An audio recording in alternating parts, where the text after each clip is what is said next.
Бұл түрмеден ешкім қашпаған. Неге? Неге көп адамдар адамның жеке басын жоятын түрме туралы айтпайды? Сіз мұны дистопиялық романға жатады деп ойлайсыз, оның шынайы екенін білгенше. Бұл түрме тұтқындарды барлық дерлік адамдық жайлықтан айырады. Сағат жоқ, есімдер жоқ, әлеуметтік байланыс жоқ.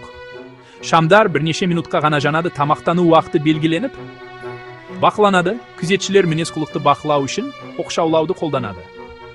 Жазалар бірнеше айға, кейде жылдарға созылуы мүмкін.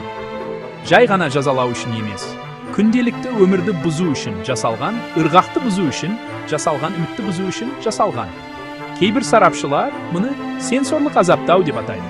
Басқалары бұл ұзақ мерзімді психологиялық зақым келтіретінін ескертеді.